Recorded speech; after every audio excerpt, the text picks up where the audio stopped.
hit like and subscribe. You're watching the Mark Lamont Hill official YouTube channel. Peace, family. This is your brother, Mark Lamont Hill. Welcome to Night School. Every night here on the Mark Lamont Hill official YouTube channel, we hold Night School. We break down the most controversial subjects, the most intense debates, the most engaging subjects going on in the world today. And today is absolutely no different, except I got two guests. I have two guests. One of them apparently is eating. Have you been on TV before? Yeah. This is dinner time. You know when this was starting. We was here. Here's the funny part, y'all. First, let me introduce them. Y'all know her. The hair's a little different, but the brilliance is the same. Y'all know her face. Y'all know her voice. She is the Reverend Dr. Treva B. Lindsey. She's the author of a wonderful new book. A wonderful book. It's not new, but it's wonderful. It's not. I moved my bookshelf, but it's called America Goddamn. It's an amazing book.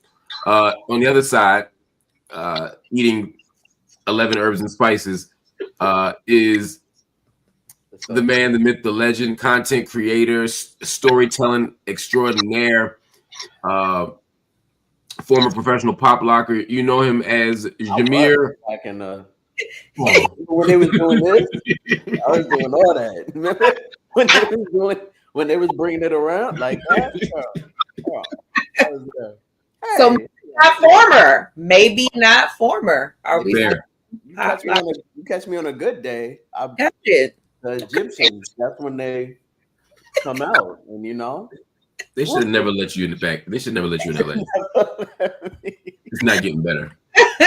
Your foolishness is only getting worse. Oh man, it's good to see y'all. I'm happy to see y'all. The band hasn't been together in a while. No, No, I've been doing our thing, and I'm happy to be a part of this. we have tried desperately to replace you. Oh, HR. right. Come on. Yeah, that's a clear violation Like, What? of the contract. You know what? And you're right. To make it up to you, I'm going to double your daily rate for today. So You too, Dr. Lindsey. 2 zeros is what it is. It's 2 zeros. It's the deficit. It's not. Right. So it's worse. It makes it worse now. Okay. HR, y'all, write in the chat. HR. I don't like that you two. The more you two work together, the more you begin to gang up on me. So I need to maybe bring in some new people. Understand. It's your choice. It's your world. It's your show. Your night. Definitely not my world. I'll tell you whose world it is. It is. No, let me not say that. Let me start somewhere else. I'm gonna start somewhere serious. But y'all, we got a lot of stuff to talk about today. But I am glad to see both of you. It's great to see you. Real quick, Dr. Lindsey, when I reached out to you today to do the show, you were busy. You were in the middle of something. Mm-hmm. Tell us what you were doing. Sure. So I've been running Black Feminist Night School since the fall of 2020. It's a co-partnership with an amazing community here in Columbus called Zora's House, which honors Zora Neale Hurston. It's a women of color, gender expansive people of color, co-working space, community space, just deeply dope space. And during the beginning of the pandemic, we wanted to have a community where we could think about all things Black feminism, Black gender, Black liberation. And we've been meeting together ever since. And so we bring in guests. We have fireside conversations. This year's series of conversations is about Black labor and Black rest. And so we've had some incredible folks come through in relation to that. Sharice Burton-Stelly, Esther Arma, a local owner here, Deja Carrington, of a beautiful women of color owned spa here in Columbus. It's just been really incredible. Tonight we had a leading DEI expert, an actual person trained to do that work, not somebody who does Black people stuff and therefore they're considered DEI, but literally. Somebody called me a DEI while I was walking up the street the other day. With the hard R? Yeah. Oh, definitely the hard R. Okay. Yeah. So this is so it's been an incredible space. We're gonna keep going. We're starting the June Jordan lecture series next year and moving into a film festival in September of 2026. Wow. So really expanding and growing. You said something that was interesting. You said something that struck me. Oh, go ahead, Jameer. You want to? No, I was gonna. First of all, I want to just commend you. I thought that, like, I think what you're doing is like, even not being a part of it, but just hearing it is so impactful. You mentioned like Black Rest, and that was yeah. I'm like, whoa. Can you like expound upon like Black Rest a little more? Sure. I mean, and in this, we're being really critical. We're thinking alongside this. So I'm part of the Black Rest Advisory Council, which was started by Dr. Joan Morgan and Dr. Deb Willis at NYU. And we've been thinking critically about rest as resistance, thinking about Tricia Hersey's work and book, but also the pushback that it's getting, understanding rest outside of the context of capitalism, how we think about soft life and all of these other things, but really looking at folks like Rosa Parks, who was a practitioner of yoga, looking at images of Black people at rest in spite of the demands that are productive and in many cases are reproductive labor that keeps this nation functioning. We're looking at the question of folks saying the 92% are sitting this thing out, right? So y'all fucked around, y'all should find out. We gonna be over here learning line dances, getting our fans together, right? There's that kind of portion of this. So it's really a conversation to me about how do we think about what is needed to survive and what is needed to anchor our community, how we build in community, how we fight. And rest is a part of that at the most fundamental level of keeping ourselves healthy and keeping ourselves in a space to dream and envision and move. And so it's a really incredible project, and we've been thinking a lot about it, but wanted to pair it with labor to really think about the relationship between the two and all kinds of labor. Like Esther Armar came on and talked about emotional labor. Yes. And emotional justice and what is required in any movement. And so much of what we're seeing right now are the grammars of grief and rage playing out in relationship to one another. And we see rest as one of our love practices, right? It is an accountability practice. It is a practice that is deeply rooted in justice, but it is one that is tapped into that Ella song, like "We who believe in freedom cannot rest," right? Thinking about Sweet Honey and the Rock. But what does that mean? What does it mean? I think that's what I struggle with, especially against the backdrop of Twitter.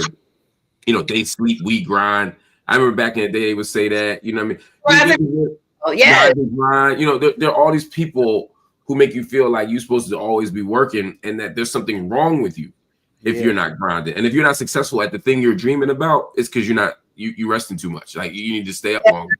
And so to me, at its core, for me, the Rest Project, as I'm understanding it and as I'm digging into it, is an anti-capitalist movement and how we move outside of extraction and exploitation to think about the ways that we build, to ways we create, to ways we connect, to ways we build community. And so rest is fundamental, like it's necessary. So I want to put that there, like it is absolutely necessary. Sleep deprivation will kill you, right? Not having your body at rest, getting your resting heart rate at a certain place. All of these things are part of living and moving towards a healthy life. Now, conversely, we see a health and wellness industry that is tapped into rest is resistance in the most capitalistic ways. And so we see how that has been manipulated, misrepresented, and really not thinking in tune with the idea that we're saying rest is a practice that we have, but it's more than it's a necessity. It's a necessity that we need to do in moments where we need to calibrate. You can't have freedom dreams if you don't have time to rest. I thank you for saying that. I think that's so. Somebody said peace is priceless, and that's true.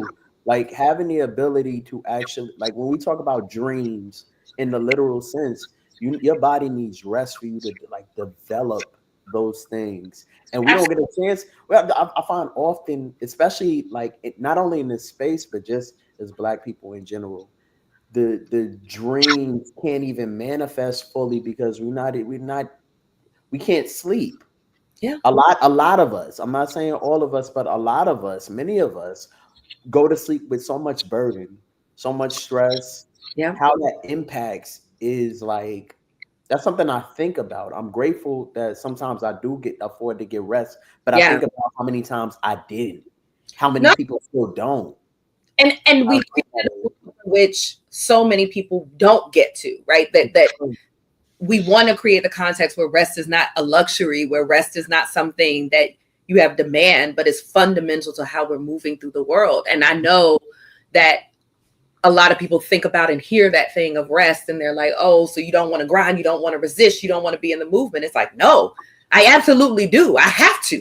There's not actually a choice. Like my liberation is tied to it. So although I did not fuck around, I still will find out, right? So I think that still requires a level of breath. It requires able to calm the spirit. These are things that are sustenance. We need to eat. We need to be fed. We need to be housed. We need to, all of these things are part of that. And I still believe very much in Ella's song. I know what that impulse is of cannot rest until it comes. It's saying we cannot rest in our, like, on what is, right? We have to keep moving. We have to keep visioning. We have to hold each other accountable. We have to be in spaces where justice is centered. That's what that means. It's not a demand that you just check out altogether. Because rest is a recalibration. Rest is a rejuvenation. It is an important part of you re-entering into the spaces to fight. So let me ask a basic question to each of y'all. How much do y'all sleep? Currently I probably 5 to 6 hours, to be honest. Oof, you need more than that.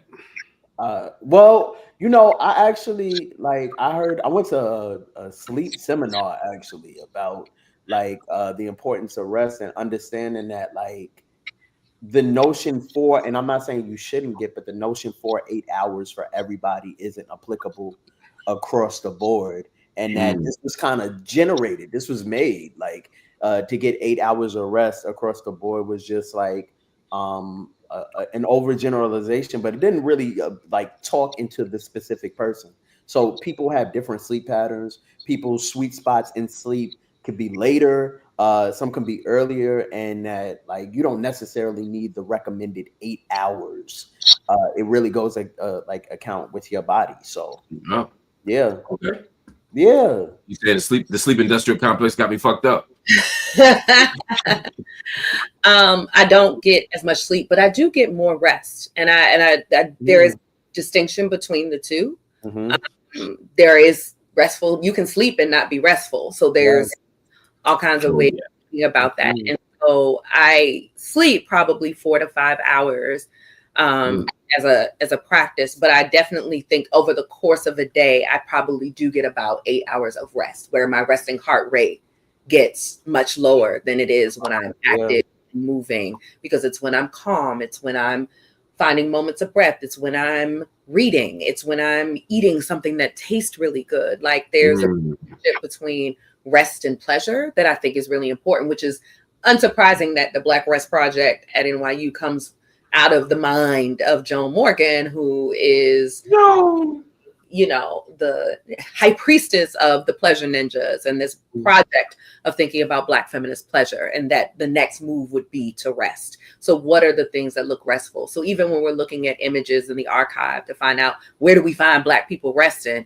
they don't all, it's not just a bunch of pictures of people asleep. For sure. Right? It is wedding day pictures with like a couple and they're sitting and she just like rest his head, you know, on the shoulder of the other person. It is a moment when somebody's crowned at like a Vogue or Bahal, right? And they just rest in the moment of having won, right? There's something really incredible about what that can look like, and what looking out throughout the day about where your resting heart rate is and what are those moments, what are those places. I know the places in the world where my resting heart rate is the lowest. Wow. Jameer, go ahead, please. No. Oh, I was gonna ask, in what spaces of rest or like relaxation or like whatever alignment, what time of the day do y'all usually get like maybe ideas percolating, or like in moments of, because I find myself, I wake up in the middle of the night feeling restless and clear, and I might get an idea at like 3 o'clock in the morning. And then I'm like, all right, let me jot that down real quick and then go back to sleep. But I had to learn, like I wasn't used to getting rest in that way. And seeing what it does like for my mind and my body, like being able to have a clear pipeline of just like creativity. I wasn't able to get in maybe specific times during the day when I was working, or just like giving my attention to other people. So I don't get ideas in the middle of the night, but if I wake up in the middle of the night, it's because I'm stressed and I'm trying to let go of something, and that's when I do my old man walk to the bathroom, get my water, and now sometimes I'll turn the TV on and watch something or let it watch me, because within 2 minutes I'm back out again. Yeah, you know. But I'll get an idea in the morning while driving to school, driving to daycare or whatever, or I'll get an idea in the afternoon. It's usually when I'm doing something else, or when I'm consuming something that makes me feel creative. So I could be listening to music. Like if I hear somebody really dope perform, you know, it makes my mind go into creative space, and then I start thinking about stuff like the essay I just wrote or the book I need to write, even if they got nothing to do with it. You know what I mean? That's when I start to produce stuff. But the middle of the night for me is like, just go back to sleep. Just go back to sleep. Just get your 5 hours. Just get your 5 hours. I've been known to fall asleep everywhere. I'm known among my friends for falling asleep everywhere at any time, at any place, even including driving. And I've tried to be better about that by trying to get more rest and by being intentional about resting. To Treva's point, even when I'm not sleeping, which I hadn't thought about explicitly until she said it, but it's like I try to be better about that. You know what I mean? I told y'all, I said we ain't gonna be up here all night because that boy is asleep upstairs, and I'm gonna sit on my little couch. I'm gonna watch Power. You gonna watch Power? Okay. And y'all can laugh. I don't care. There was time to me about watching Power. I don't care. I didn't tell you about that. The first thing you thought of doing, because you actually will have just a moment of breath, was like, let me catch up on Raising Canaan. That's it. Let me see. I'm not gonna eat dinner. I'm not gonna exercise. I'm not gonna pray. I'm gonna find out. I'm gonna find out what Jukebox doing. I'm a hustler, baby. I like that song. That song kind of crazy. Yeah, for years. Like I got you. All right. So I think we got to get to some of the really major great issues going on. Like, thank you for that insight. Yeah. Thank you, Dr. Lindsey. That was actually quite brilliant, as always. So let's get to some of these topics. There's one of them in particular I want to talk about. Well, I'll get to some of the heavier stuff later, but since we've already, I mean, this is heavy. People are still talking about the death of Caleb Wilson, the fraternity aspirant, the applicant to Omega Psi Phi Fraternity Incorporated at Southern University in Louisiana, who was killed while engaging in a hazing ritual. We did a full sort of deep dive on a lot of this. Dr. Lindsey and I were here along with the great Lawrence Ross talking about this issue, but more has happened since. There have been multiple arrests now. 3 people have been arrested. I think the thing that keeps sticking with me is the day after conversation. Today, Ryan Clark, who many of you know from ESPN, extraordinary football player, and a member of Fraternity Incorporated, talked about this as, you know, we got to do something different. I'm starting to hear the we got to do something different conversation. I don't know if it's because I'm older and the people I'm talking to are in a different place, or if the tenor and tone of Black Greek organizations has changed. Because I'm hearing a lot more people say we got to do something different. I'm still seeing in the comments all the dumb shit like about how we should keep hazing. But I'm hearing a lot of different stuff. And I don't know if it's a moment of mourning because of the death. I don't know if it's a moment of fear because of the arrest. But it's something. Jameer, I'm going to start with you because obviously you didn't get to weigh in on this already. Where are you at with this? And how are you making sense of what you're hearing? I just actually, before we got on the call, like one of my pro fights sent me the Ryan Clark video, and I watched it, and it's been a conversation with my undergrad chapter specifically about like where are we now and what does it look like for the future. And a lot of the conversations that I'm hearing and seeing and have been a part of was it's not worth it, number one. Number two, it does not guarantee the quality of a brother or a sister. I'm not speaking for anybody else, but it doesn't. It doesn't. Quality. It just doesn't. And people have been a part of situations which have gone way too far. And like I remember and can recall situations where I think back on now, and I'm just like so prayerful and thankful because like thinking about what the possibilities can happen when you have your life put in the hands of a 22 or 25 or 28-year-old. And thinking about that, it's just like, I don't think it's worth it. But I also will point out that like, this is not the first time. And unfortunately, it won't be the last. I think one of the most interesting things that I've actually learned about hazing as it pertains to like the entertainment space was that Spike Lee actually created School Days because his brother had passed away online at Morehouse. And he made it in a way to show not only the black the black HBCU experience, but also like what people go through, and to have somebody lose their life. And we're talking about the 80s or the 70s. I can't exactly remember, but like this has been going on. I hope personally, I hope that like I don't think it will, because I think each generation, you know, stops but starts in their own different way of what hazing looks like. Like we went from pledging like outside to like these underground spaces where it's an all out whatever the case, depending on who you have in charge. And it's just not safe. It's not safe, and it's not worth it. Would you let your son? If you had a son, would you let him pledge? I mean, I wouldn't, because all right. So I think I also understand the reason why this is like an attractive thing to people, because I was attracted to it. Like you know, being a member of Iota Phi Theta Fraternity Incorporated was a conscious decision, one of the best decisions I made in my life. And I think about it at 18 years old.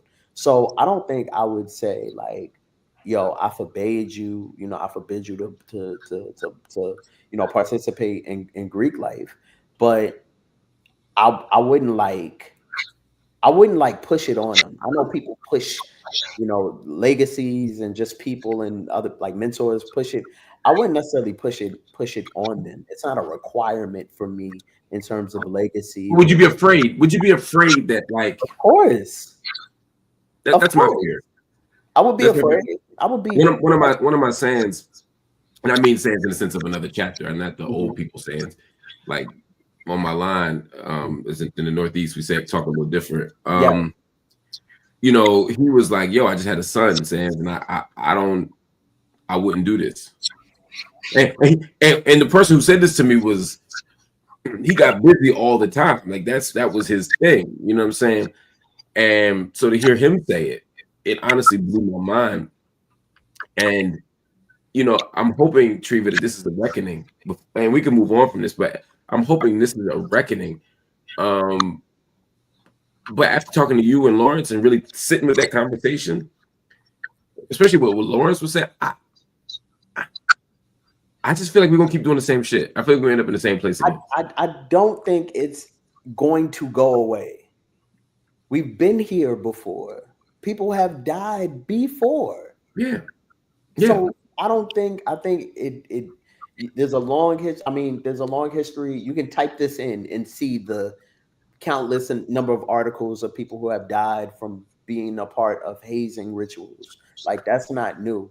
Nor do I think it will ever stop, because people are thriving off of this power, because it was getting they got down like that, so that means you got to get down like that. Like, I don't think that ever goes away, but it's always not necessary. It's always not necessary. Dr. Lindsey, do you see this being any different than it is? Do you see a bright spot? Do you see a light at the end of this tunnel? No. Mm. Yeah. I wish I did. I really wish I did. I wish I were different. I wish I could say that we're having, but even though the conversation, it feels more amplified in this moment, it feels like more people, but it still feels like if you go down in the comments or you're responding, it is still like, well, you know, we just need a process, but not like it's all of this couching of it. There is violence. It shouldn't be this much violence. It shouldn't be fatal violence. I'm like, it just strikes me as we'll be here for a moment and we'll hold this for a moment, but we've never held it long enough to change it. It's like school shootings. Everybody has thoughts and prayers and sadness right the day after the shooting, but then 4 months later. And in fact, it gets worse, right? Like, yes. I'm of the generation, right? Like Columbine is my senior year in high school. So that is like, that was jarring. That seemed new at that moment. And I'm growing up in DC. So like, shootings generally were not new to me, but like some kid came up in the school and shot people. Like that was new to me at that point. I'm like relieved when a couple weeks goes by and there's not a mass shooting at a school or some kind of other public institution. So the thoughts and prayers always come. Yes. Change has not. In fact, we've moved farther towards a direction where it's more possible for these shootings to happen. And we've instead said, let's just teach our kids drills in case there's an active shooter. Yep. And so we internalize that, I think, in the D9. It's like, okay, we just need to not kill people. We need to maybe revive and think of violence that looks different. Mm-hmm. And across violence. Haze, not just the D9, all hazing. And there's so many organizations that haze. So that's the thing. The bands haze, the chaplains haze. Yes. I mean, it's crazy when you look at these HBCU campuses, for just as an example, like the one that this brother died on, where to join anything, you could be in the math fraternity. I'm not even exaggerating. Like, I know. Hazing is like, culture. You know, it's like what? And so what I mean by this moment, I don't think holds the kind of like resistance to what has happened in the same way. There's an outrage for sure. And I think it will at the individual level, it certainly might completely shift views of some people.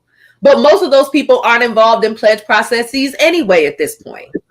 Most of the people who are outraged right now have not been involved. And I'm not saying that because they're not financial or not. I'm not even saying it like that. I'm just saying like literally, I haven't been involved in anybody's process and I can't tell you how many years, right? So that to me, and I'm the person having a response to that.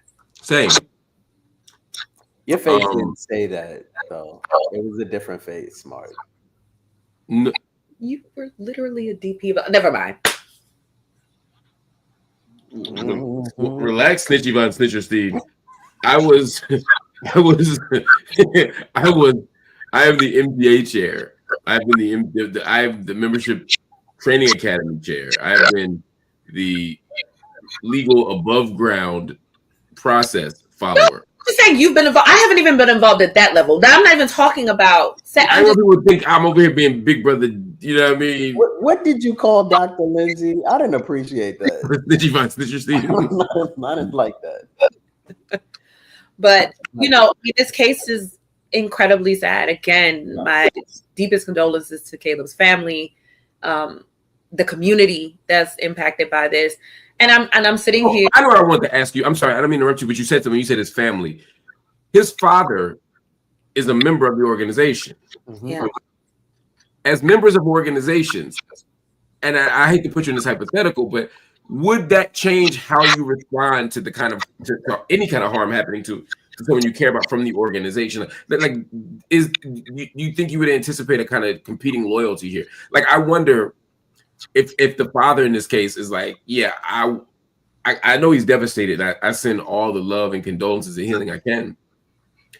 I wonder if he'd respond differently if he weren't a member of the organization. I don't know if that would make me more angry or less angry, or more forgiving or more understanding, or more like. And the reason I bring that up is partly because if you look at many of the hazing investigation outcomes, and I've been a member of my organization's hazing investigation committee for years. You see something, say something, call me. I have noticed that many of the people who do the calling are actually parents who are members of organizations. So it's the mom who's a Delta or AKA or an SGRO or a Zeta that calls and says, yo, somebody's messing with my son. And not just in my organization, in all organizations. So I guess so there's a way that being in it makes you more sensitive and hyper aware of it once it's yours. Of course. But I wonder if it makes you more forgiving. Like, look, out of the haze, no. Not me. I'm saying, like, if I'm that parent and I'm like, I've done these things, or I've been a part of these things, I know how it goes down. How mad can I get? It's like if you're a boxer and something happens to your son in the boxing ring. It's like, you know what I mean? Like, what do you do? How do you think about this? Yeah. I wonder if there's a period of reflection. I think it's complicated. I think you still have like the heartbroken, grieving reaction to it, and you probably start questioning in certain ways, like, what did we do? What did I go through? Right? I feel like there's a different process that you might go through, and I think that first level of that, of course, is going to be the rage, the grief, like that, just the ultimate fury. But I also think there is a moment of reflecting, because especially if you went through a pledge process that was violent and you did get punched on the chest in your process, let's say that happened for someone, but then it takes your son's life. I don't know, that might be a kind of survivor's remorse we haven't even processed, right? Of like, I thought my son was okay because I went through this thing, and this didn't turn out that way for him. And so it's not necessarily like forgiveness or a grace towards those who did it, but it is a self-reflexive, like there would be some, I think, level of them of like self-blame. I feel guilty as hell because he's only in that basement because I was in that basement. Yeah. Right. Yeah. And what I don't think it negates the loss of a child. I mean, how could I can understand game is the game, because that's exactly what it is. It's just like, yes, that's what I'm saying. The game is the game. That's right. I don't think it's gonna take precedence. Like, I think child for sure. I wonder that process of what that processing is, because I think it's more layered than the fury. Like, I think it's guilt and all of these other things wrapped up in there. I agree with you. It just can't be a linear thought. I think it has to be nuanced. Like, where do you think even the interest came from? Having a part of like this being up, certain traditions getting passed on to kids early on before they step on a college campus. They're aware of who their parents are, what their organization might be about. If you're the type of parent to like really like push. I've seen some parents, this is the baby, future baby, alpha, future baby, all these things, and ingraining this into them from a young age. When they step on a college campus, there has to be some kind of guttural guilt of like having somebody lose their life, a part of the organization that you were part of, that you might have even had a hand in getting them into, in a way. Like, that's a different type of blood on your hands. And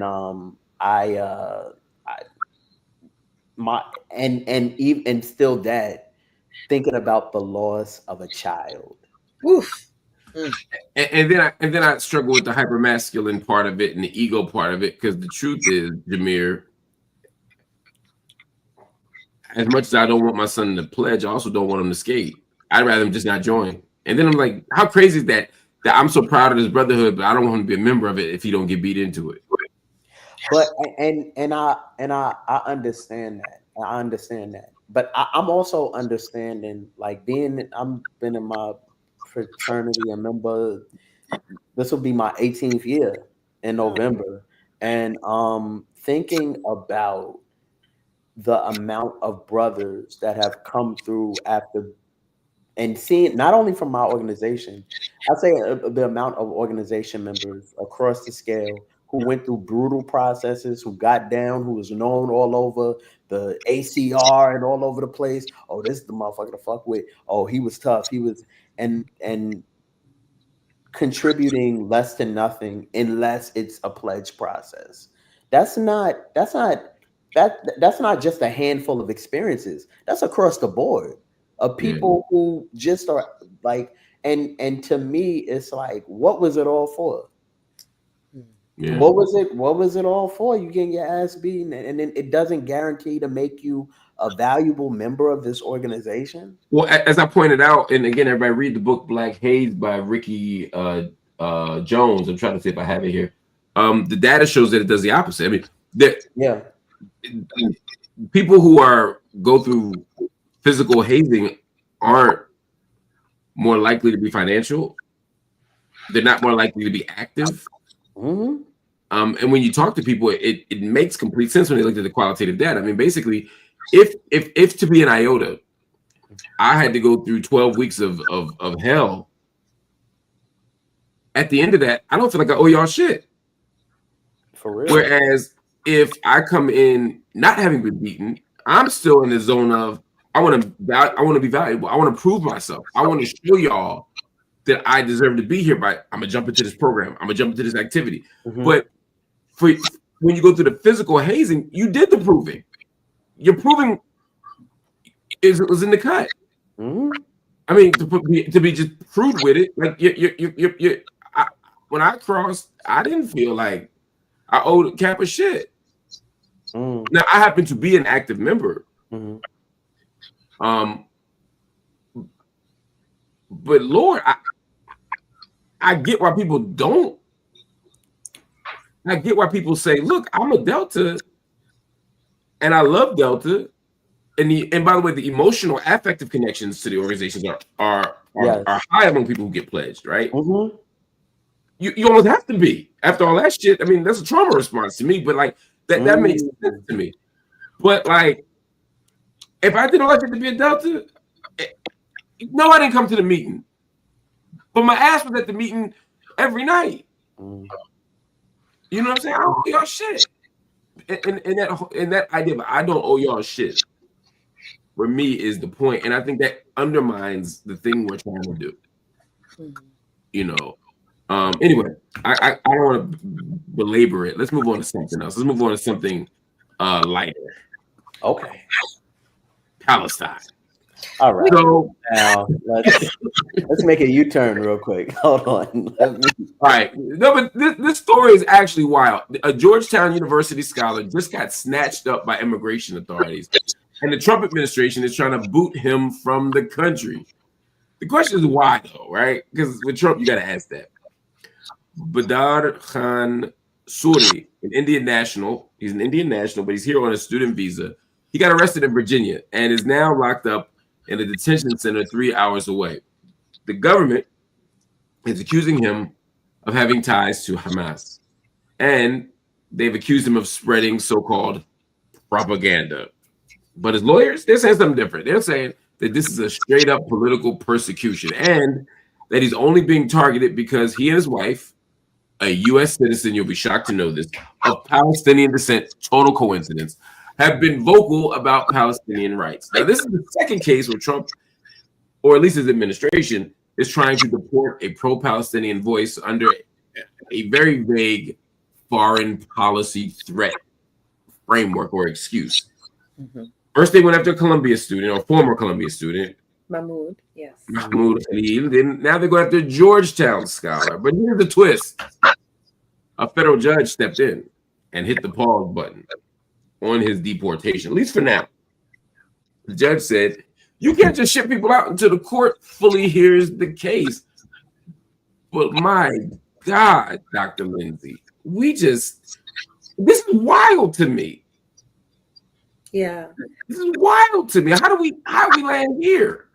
I mean, we're landing here in this most egregious way because this is the thing, right? There's a lot of ways that I know it doesn't feel like this, and I don't want to be misunderstood here, but Trump is losing battles all over the place. So it becomes I'm glad you said that precursor, because it don't seem like, I can't tell. It doesn't feel that way, but I mean, like up by 30. He's doing. Sweet Georgia Brown playing. Right, but so many things he's doing are being challenged, right? It's why he's now going after the judiciary. It's why it's like we need these spectacular moments of things that feel like wins. They're not deportations. These are disappearing people, right? Deportation, even that is something within a legal structure. And what these judges, and it's a wide range of judges appointed by various presidents, despite Nazi Barbie's proclamations about these being Obama appointed judges. They're not. So there's a range of people. More lies. It's lies. And I say this as someone who's on Georgetown's campus. Is actually our SJP is having at Georgetown is doing its Palestinian Liberation Week.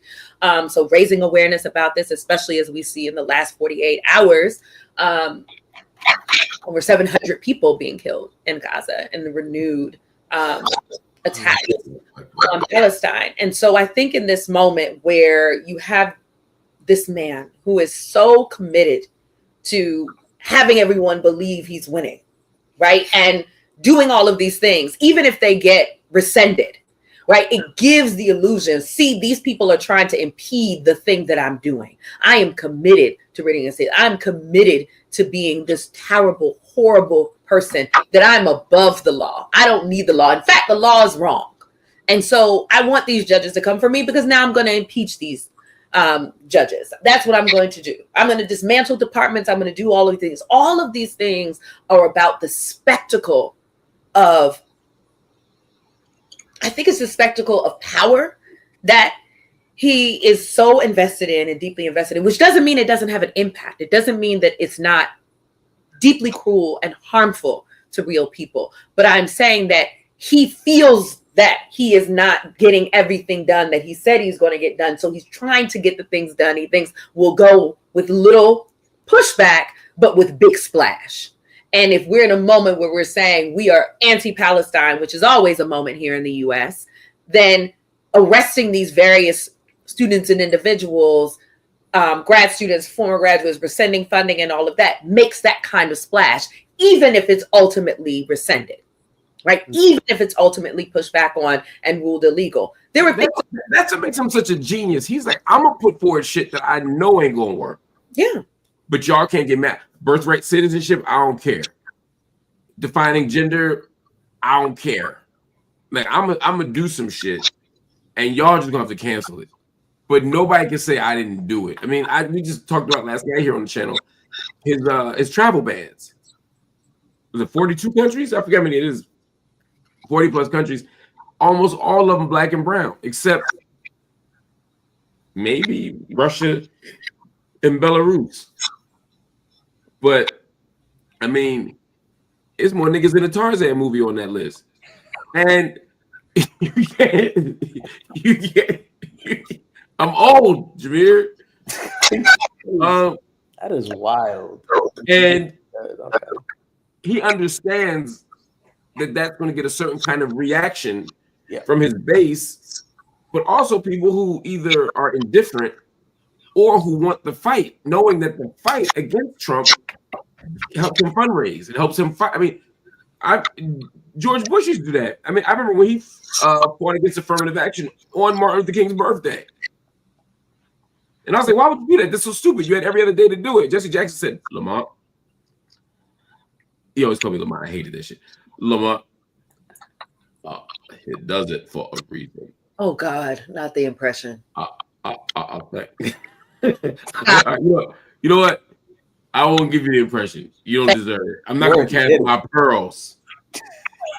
But the point is, I'll think that. You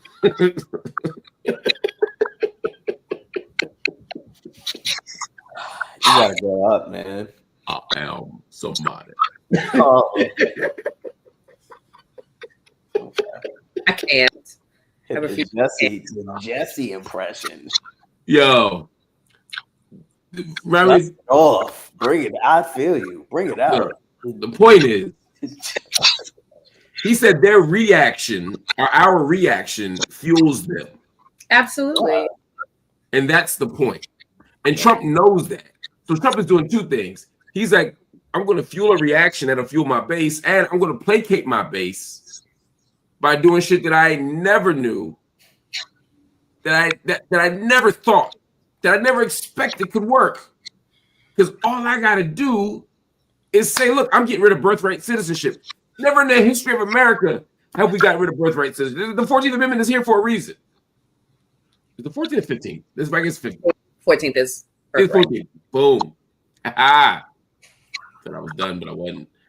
And the 14th Amendment is here for a reason. We fought the 14th. We fought on so many grounds with this. Plus, we're going down a list of things that we fought over the 14th Amendment. America ain't letting that shit go from an executive order. But it doesn't matter because Trump doesn't want to win that battle. He just wants to show his base. Look, I did everything I said I would do. I even got rid of the Department of Education today. Seated with a bunch of little kids at school desk around him.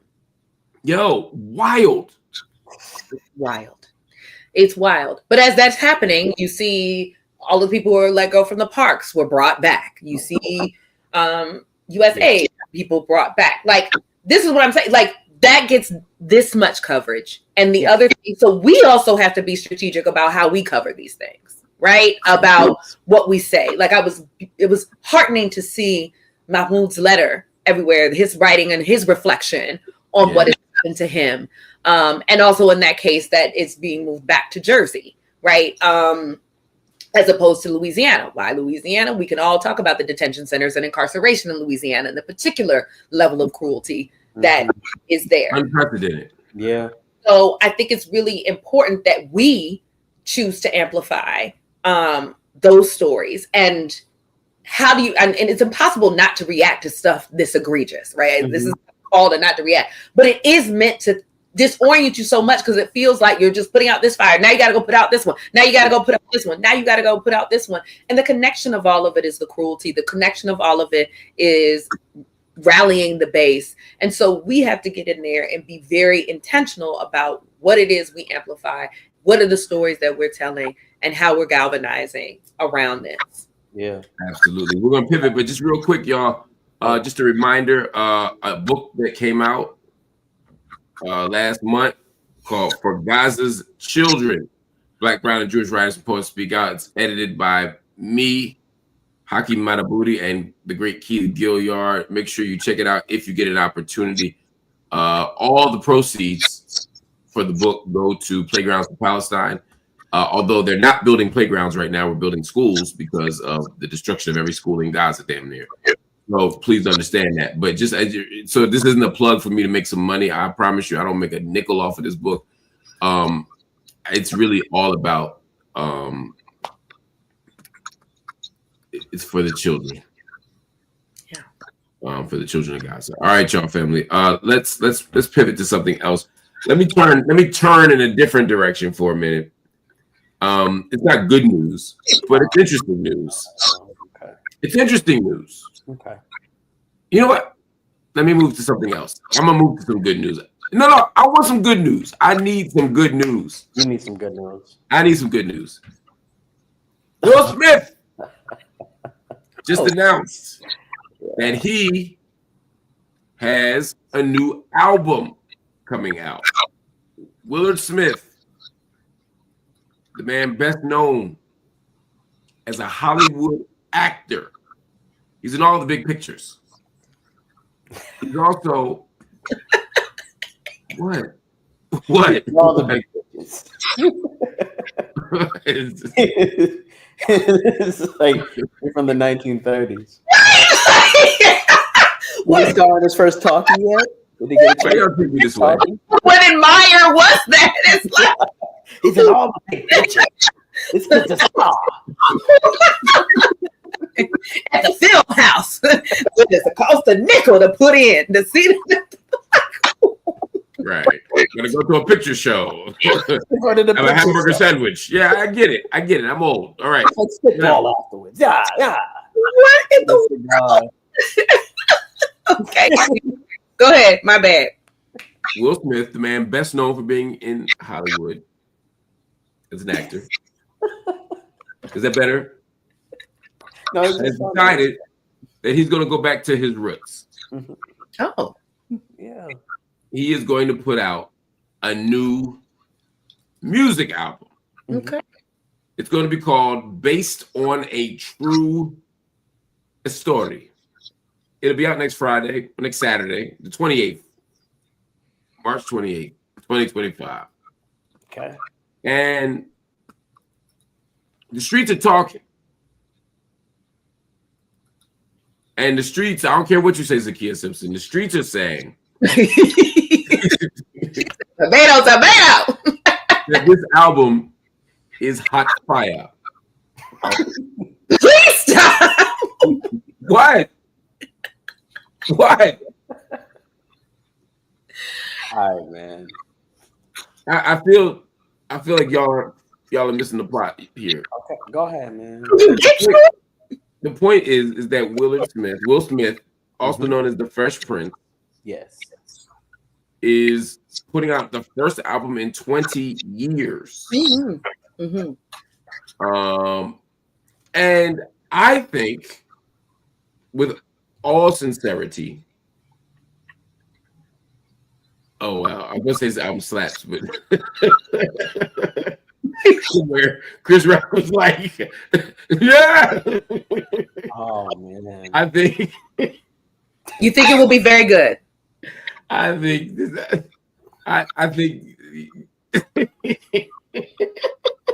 Chris Rock just put it straight from like out of nowhere. He just this album. I heard. Look, one thing Will Smith gonna do is put out a slap. You were waiting to get that off, weren't you? I wasn't trying to, but it just happened. But now it's funny. What happened was, I swear to God, I saw this in the comments, and then my brain went elsewhere. I wasn't even going to say that, but all of these people who are terrible people, apparently, I didn't know I had terrible people in the comments. They all decided to use the word slap, and I don't support what Will Smith did to Chris Rock. I actually think it was awful. I actually think it was absolutely awful. Shout out to Chris Rock and my brother Tony Rock. I love all of them, and I love Will Smith too. I just think that was an awful moment. But Will Smith puts out good music, and I feel like there's a way that he doesn't get the respect he deserves for his hip hop career. Wait a minute. I'm sorry, because I remember having a debate with you about the Men in Black, Men in Black joint. No. You did not. You were not singing the same tune. All right. I'm not singing that tune. I'm not singing Men in Black. That shit is terrible. That song is delightful. It is delightful. He was going in. He had that little dance with it. Like, yo, don't like. It was terrible. No, it wasn't. He was balling up on Men in Black. That second verse. He was like, equalizer, get the tizer. When he was like that, memories. He was wilding. He was wilding on that. Flow on that part.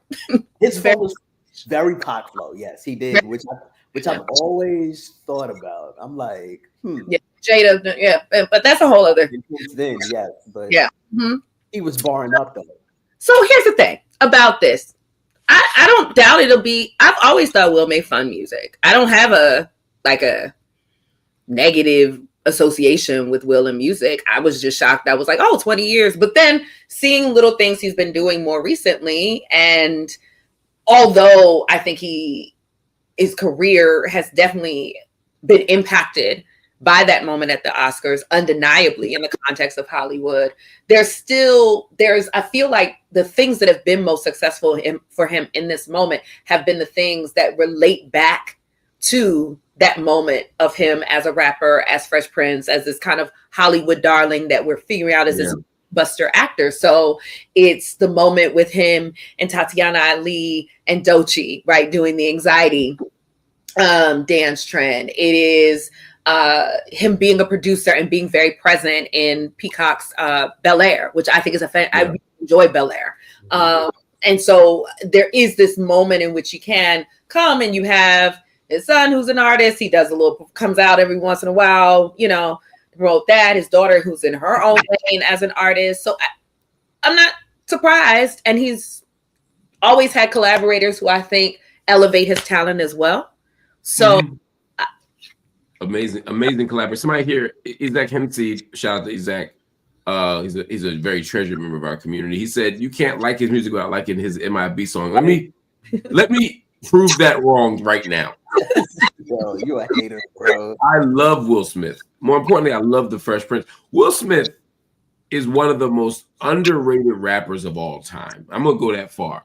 He's Philly's finest. Finest? Not it's not a comparison to everybody else from Philly. I mean, like, we have a group of people I would call Philly's finest. Like I said, Black Thought. That's a lot. You actually got some heat in Philly. Like Black Thought's in my top 5 that are alive. You know what I mean? Will Smith. Yeah, I mean, if you want to go newer, yeah, you go. I mean, Friday's is not a great album. I don't know if y'all heard Friday's album. Yeah, it is crazy. And Meek Mill put out one of his best rap verses that I've heard since. I mean, I don't even know. I mean, yeah, it's quite some time. I mean, I loved it. I loved his stuff with Jay-Z. But Jay-Z, stole that show, so it's a little tough. You know what I mean? But Will Smith is reclaiming the kingdom. I mean, there was a moment where Will Smith was the best rapper we'd seen in Philly. I said reclaiming the kingdom. Yeah, I'm agreeing with you. I'm saying, yeah, you're right. I mean, Schoolie D obviously had his moment. Shout out to Schoolie D. Fun fact for those that don't know, the first gangster rap song ever comes out of Philadelphia. PSK. Just want to let y'all know. Okay. I'm with you. Yeah. No. Throw that in your chest, like. Got to. Because people forget about them Parkside Killers, man. They think all that stuff started on the West Coast. No, I guess just your voice just did a different thing. That's what it do when PSK come in. When we start talking about gangster rap. Okay. Yo, can I tell you something though about like Will Smith, like in terms of him as an artist?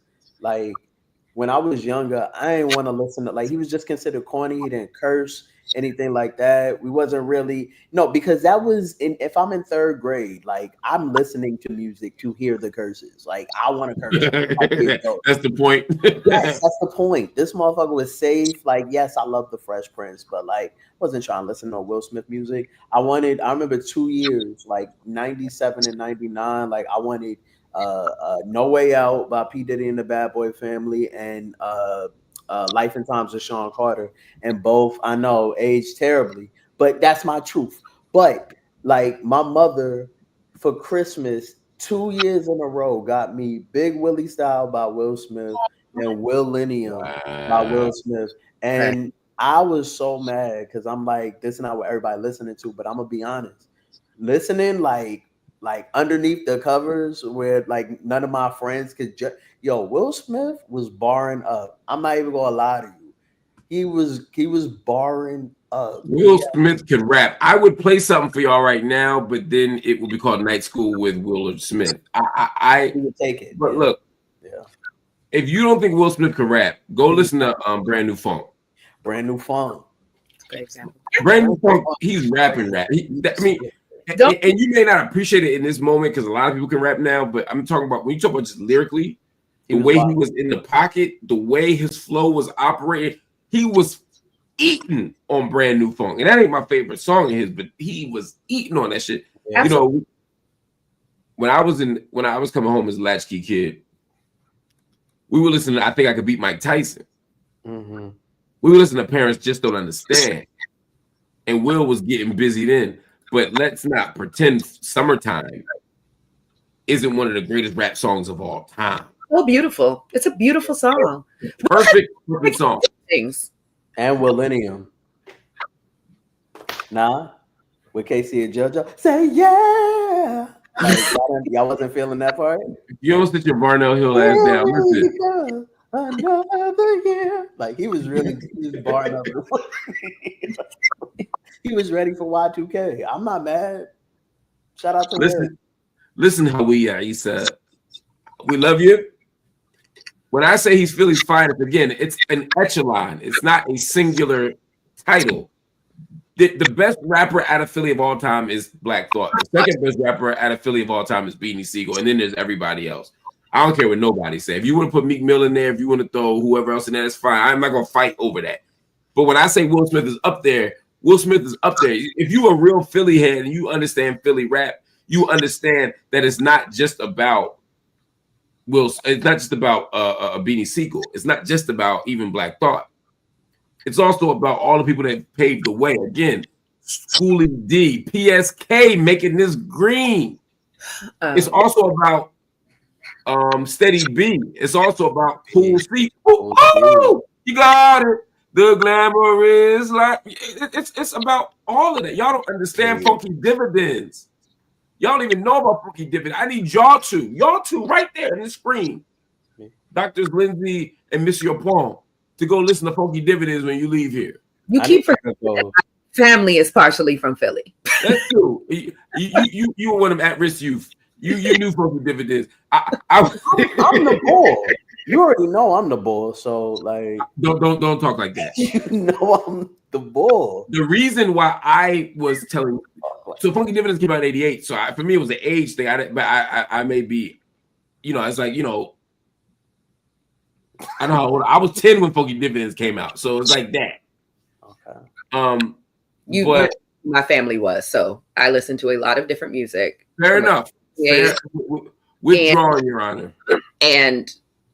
But even in the rappers that you've named, what I love and appreciate about this and the Philly rap scene, which I do think is understudied and under assessed outside of like a few kind of more narrow contexts, the range of rappers. Even if you said your favorites are, I'm just taking this right as Beans, Black Thought, and let's just say Will Smith. I'm not saying you're saying that's your third favorite, but those three. I'm just putting those. It might be though. But here's my thing. Those are three very different kinds of rappers, right? Like that actually shows something. And then if you're throwing like the legacy of Schoolie D in there, and of course I'm gonna throw my girl EVE in there, like there's so much diversity in what that sounds like. And I think that also matches the various ways that like Black life in Philly like exists, right? The multiple frequencies of Black life in Philly exist, that you could have an artist like Black Thought, like Will Smith, like Beans, and all of them be skilled at what they do specifically. But very different worlds. No, that's real. Three very different people. Flow-wise, very different people. So it's like Philly sound. And Bahamadia too, by the way. Yes, Bahamadia. And so for me, I'm like, that's probably one of the reasons I even in my own assessment when I'm thinking about cities and regions of hip hop, because I'm like, those are three very different sounds to me. Yeah. Right. Like in a certain way, I like identify particular things with sounds like that feels or sounds like West Coast, that feels or sound like that. I can do that with soul music in Philadelphia, but it's interesting with hip hop. I'm more challenged in that way, but in an exciting way to think about the range, right? Like the range is crazy. It's kind of crazy. You throw Kristen Neef in there, you throw Freeway in there. Oh gosh. Even though what we do is wrong. Come on, man. You can't go wrong with that. And then the Bahamadia, go listen to if you want to hear. For those who don't know, obviously, her big single was don't tell me it was the Marvin Gaye sample from Let's Get It On. It was Let's look it up. No, we don't do that here. You don't look up information? We don't cheat. Oh, got it. Okay. Yeah. We'll just sit here. God, I say Yvette Money, really like legend and pillar. Like oh yeah, and she shouts Yvette Money out on You Know How We Do, which is my favorite Bahamadia song. But the actual Bahamadia song, which I am looking up now, because my brain is a little fried right now. Is I Confess. Like that was the single. Yeah. Okay. Yes. Okay. Yes. But You Know How We Do is the joint.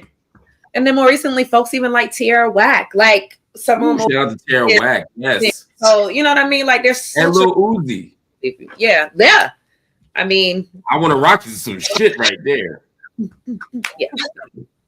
Oh, that motherfucker! That was a monster.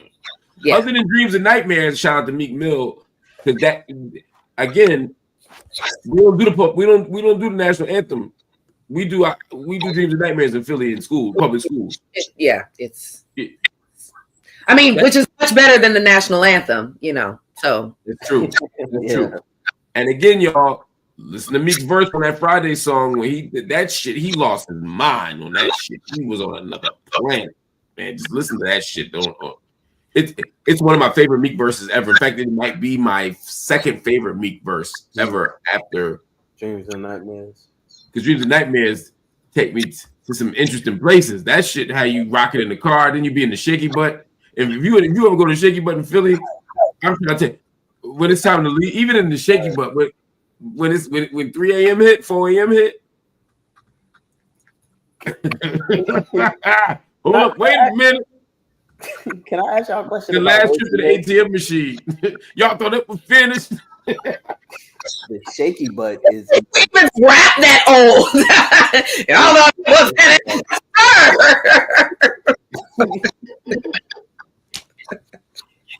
I want to ask y'all something though, like about Will Smith. Like, even he's been going on like a lot of press, but the definite, like, he's been on like streamers and tapping into like YouTube content creators and like participating in challenges with Doechii. Like, how y'all feel about him coming out as like Will Smith? Like, I think I don't know exactly how old he is, but he's in his 50s. But he's like not going to traditional media. He's on like a media run of like streamers and trying to tap in with the youth. Yep. How you feel about that? I think it's brilliant. I think Will Smith figured out what a lot of people haven't, which is you don't have to do the old school rap hustle. You don't have to go to Source and Double XL and whoever. You don't have to do listening parties. You can do some of that stuff. LL did it, and by the way, LL made an amazing album in 2024. But like, you can also do the new school press run. You can talk to Kai Cenat. You can go online and stream your music. You can talk to other platforms. And if you're Will Smith, people go buy the album because you're Will Smith. And the heads will eventually migrate to it the way they migrated to LL's album because it was quality music. And to me, at the end of the day, that's what's going to make this thing sell. And I think Will Smith is going to make high quality. So I'm excited to see him do this. I'm excited. You know, I don't love all the IG pranks. I'm old and cranky, not because there's anything wrong with it. I'm just cranky. I was cranky when I was 20. So like, you know what I'm saying? But I don't love it. But I get there's a market and an audience for that, and I think that's fine. I think Will Smith deserved, as Ikem Mashu said, just on the strength of legacy. If you gave me Summertime, you gave me Brand New Funk. If you gave me Treva's favorite, Getting Jiggy With It, or your favorite, Jameer, Going to Miami, then like Millennium. I just said it. Is that his favorite? I'll tell you one thing. Switch was hot though. People say they want about Switch. That beat was crazy. Yeah. Ooh la la la. That was your banger, right? How you like this? You was in the shaky butt when Twitch came out. I know for sure you were. I was not in the shaky butt when Switch came out. You was in the shaky butt. That was pre and post shaky. I was there pre and post that. Okay. It's a chronological marker. It's not a judgment. It's just I just happened not to be in the shaky butt at that time. Okay. I wasn't too good for the shaky butt. I just wasn't in it. Understand. Let's move on. It's another story because I know we got to go. Oh, by the way, I'm sorry. People will get mad. Yes, Cassidy. Cassidy is a Philly important statement. Absolutely. On the battle scene, there's nobody better than him. He was the first, honestly, he was the first Philly rapper to take it to get. I mean, Summertime was a hit, but like honestly, I'm a Hustler was a hit. We didn't have a whole lot of hits in Philly. We had You Got Me. You know what I'm saying? We have a lot of hits. That shit was a hit. Yeah. I remember being in the clubs in like Miami and like, was it like 05? And like fucking that shit came on. I'm a Hustler. Nigga. He was in his prime, man, and he was putting out mixtapes. So it's like he was servicing the streets and the airwaves. Like he was out here. Shout out to Cassidy, man. He still battle raps from time to time. No, not from time to time. from Monday to Tuesday to Wednesday to Thursday. Every day to Indian Y, that nigga battle rapping. Stop it. Why you want to stop battle rapping, man? You gotta keep his pockets. You know what I mean? I don't know. He was arguing with that bull, and the bull was about to give him a 3 piece of the biscuit. He was about to Hitman Holla. Yes, Hitman Holla was about to earn his title. He was like, "You want to go outside and catch a fade?" He started spitting bars again. I'm not doing this. Gosh. Look, why? Let's move on. But yes, Antoine. Yes, Cool C, Steady B, 3 times dope. Shout out to Cool C. Fuck Steady B. We go out. Steady B was a rat. He also, if I remember correctly, killed the police. Yeah. I was about to say, when you mentioned, I was like, he's serving life, and I think Cool C was on. They both serving life.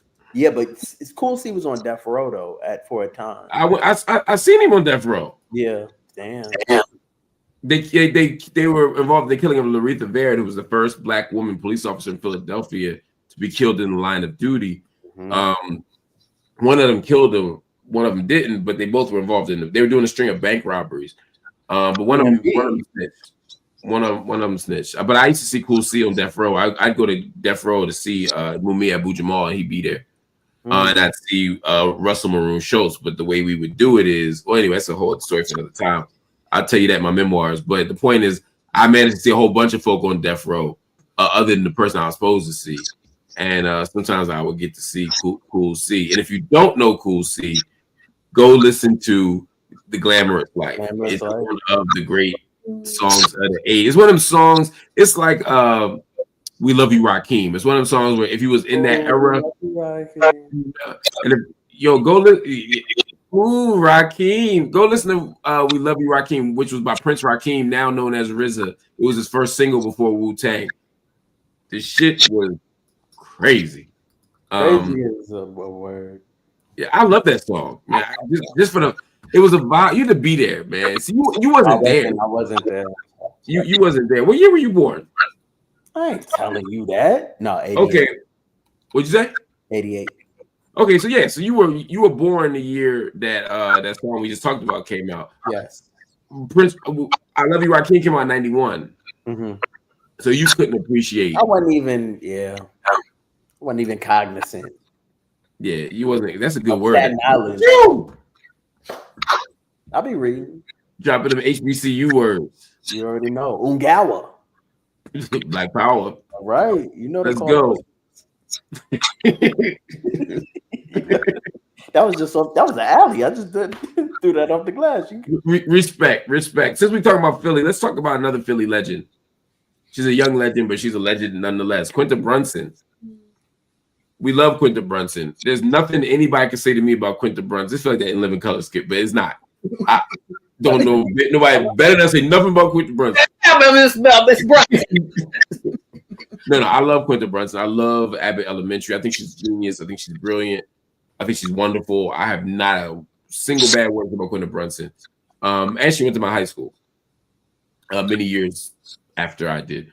But we went to the same school. I got nothing but love for her. But the internets have been buzzing because our sister is getting a divorce after some years. 3 years of marriage, I think. That's right. 3 solid years. The 35-year-old Emmy winner and her husband, Anik, 34, who got married in October of 2021 and don't have any children together, are divorcing. And the reason, based on her petition, because she's her petition, is irreconcilable differences. Now, the group also said, or the duo said, the filing, let me be clear, the filing said it. They didn't say shit. The filing said that the estranged spouses had entered a post-nuptial agreement regarding the division of their assets, but they didn't disclose any terms. This is an interesting situation for a lot of reasons to me. One, a lot of people on the interwebs were like, I didn't know Quinta was married. No, I knew because, Philly, we have a meeting. Also, people say, I know she's married to a white man, which for me, isn't the point, but it's a thing that came up in the conversation. But third, the post-nuptial. You got married to somebody at a very interesting time. I mean, like, they got married right as Abbott was just coming into the conversation. Mm-hmm. And now it's a monster.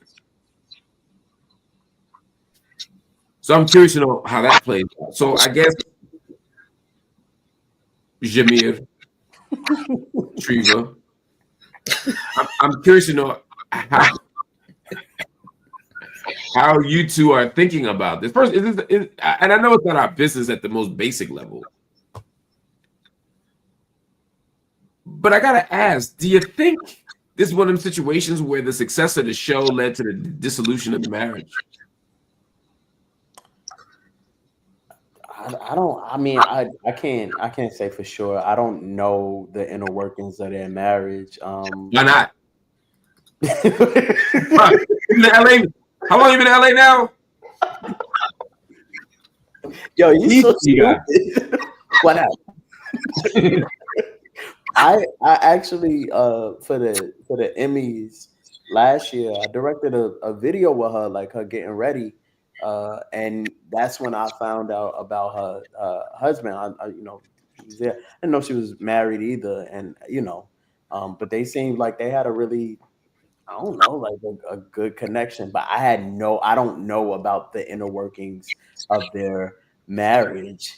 This is really, really ridiculous here. Is that an Afro pic too? The back scratcher, you jerk. No, but it looked like it was the head of an Afro pic. Okay, but like I don't scratch away my back.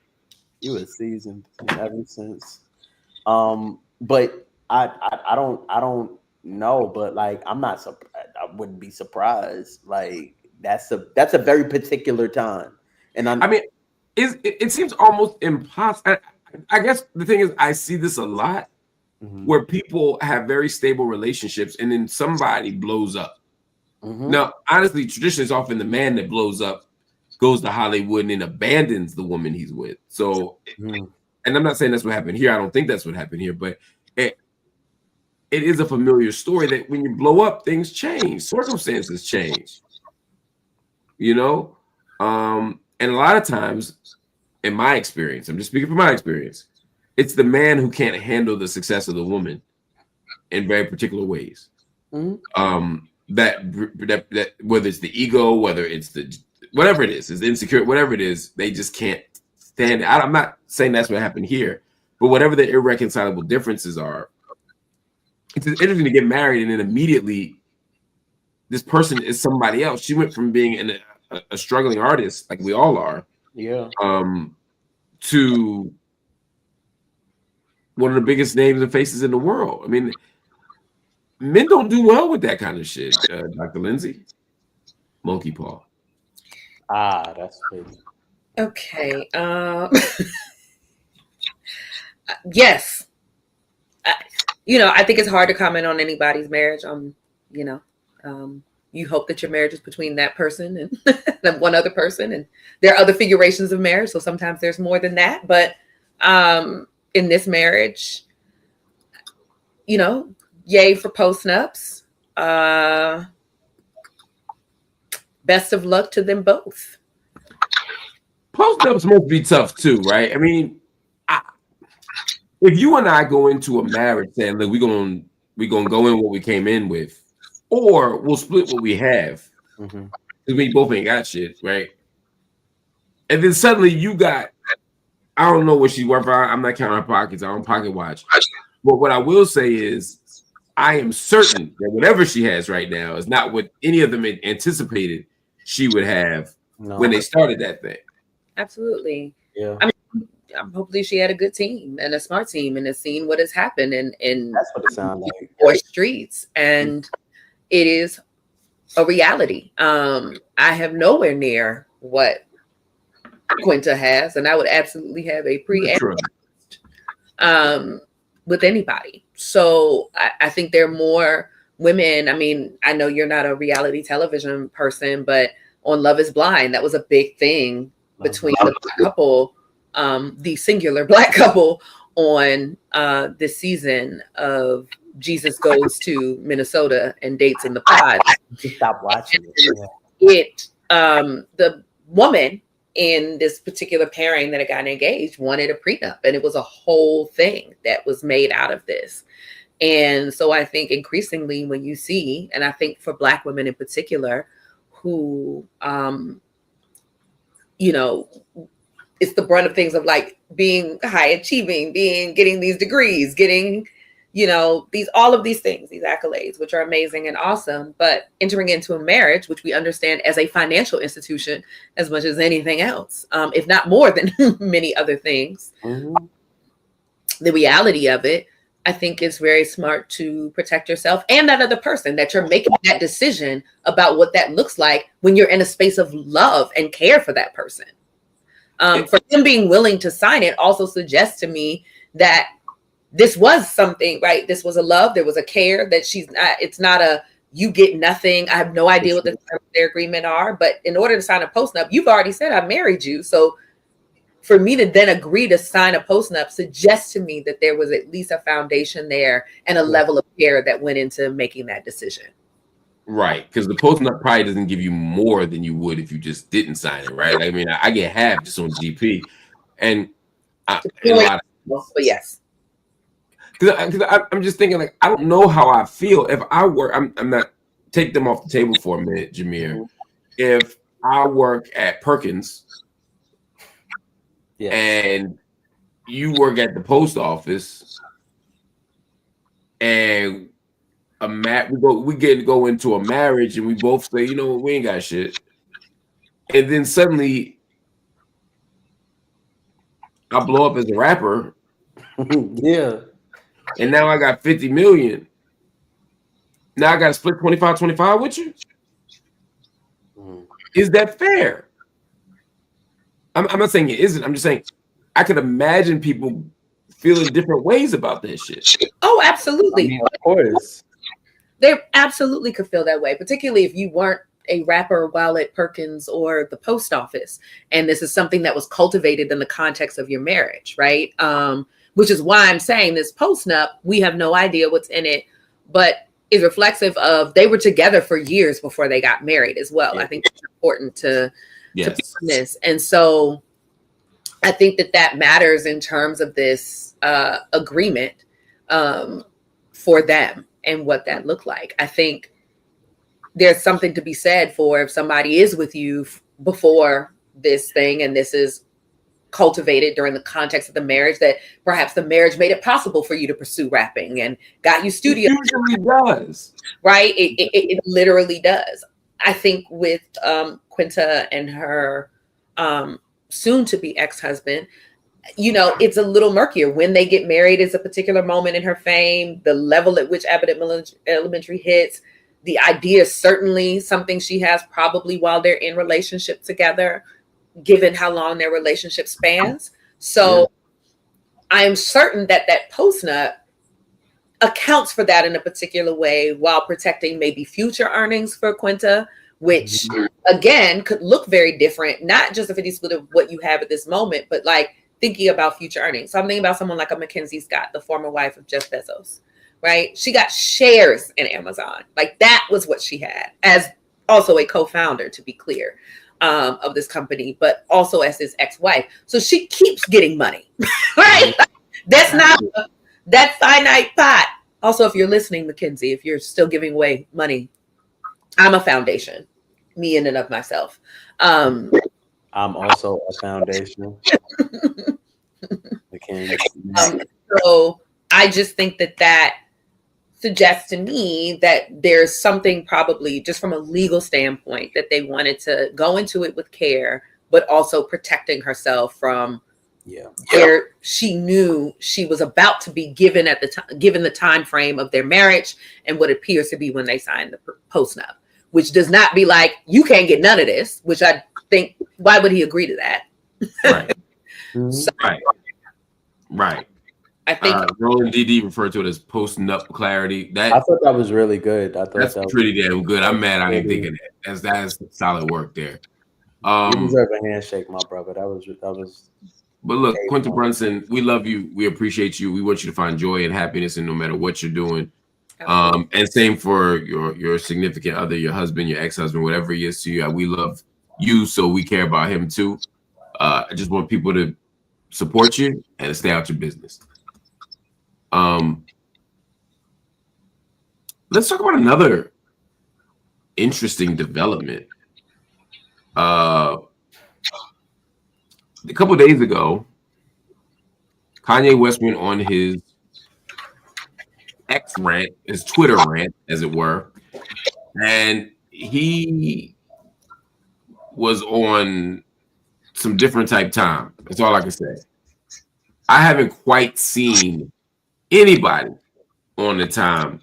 And he was, I mean, we already know Kanye was showing up in places with because he's been praising Hitler, he's been attacking other rappers, he's been doing all the things that are deplorable, morally indefensible, and just hard to even wrap your mind around within certain sort of framework. And then yesterday, he went a step further. Ye started talking about Jay-Z and Beyonce's children. And I got to tell you, and I'm going to bring the tweet up just for those that don't know, and I talked about this yesterday, but I want you to see it. He posted this.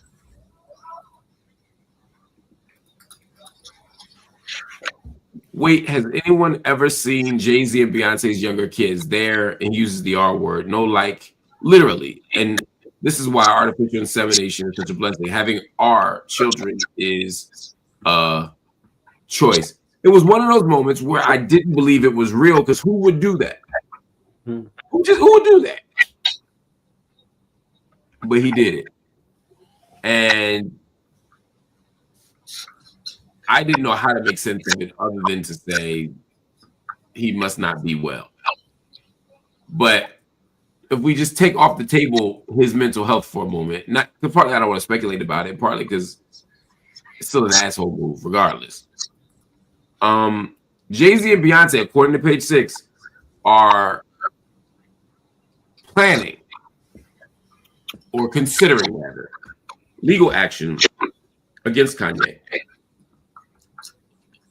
That's interesting because the Carters be just not answering shit. They just ignore it. They pretend things didn't happen. They fly above the fray. And I think that the way they do that is brilliant. Like, why dignify certain things with a response? Everybody don't deserve a clap back. But it seems like they want to respond, or at least they have some consideration about what happened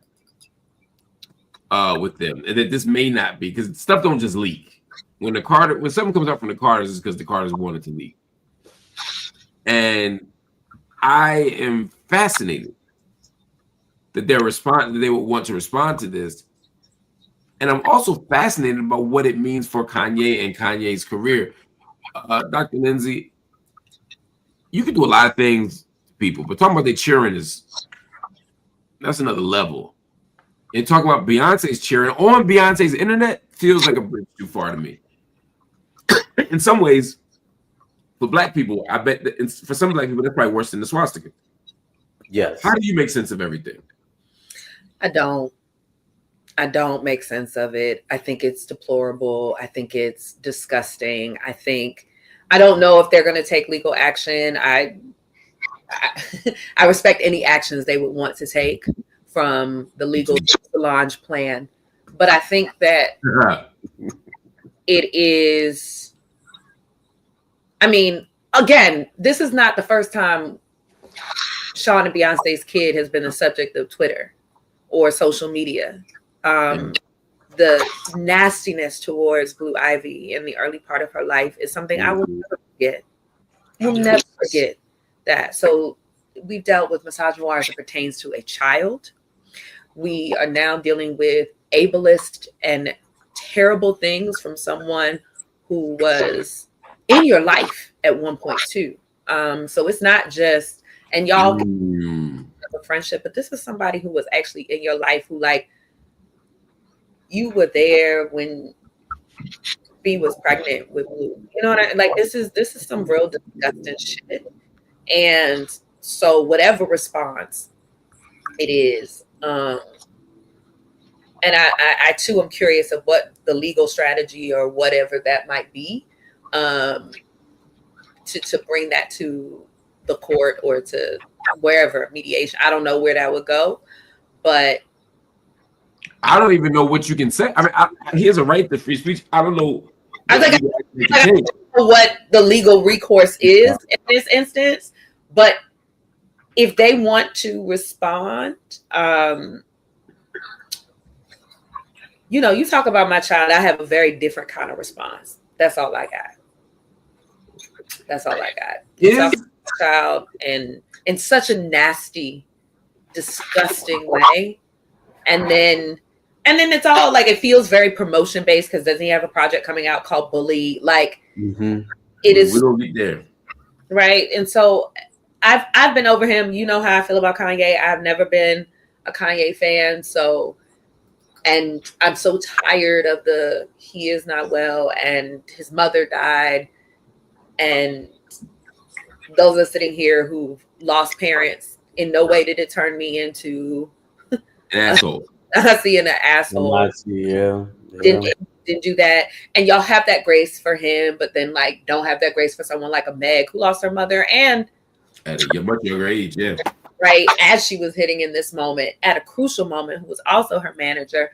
And the way y'all come at her, the way people talk about her, I'm so tired of hearing about this. And it's not because I don't believe grief is a journey, and it absolutely could have an impact on his wellness.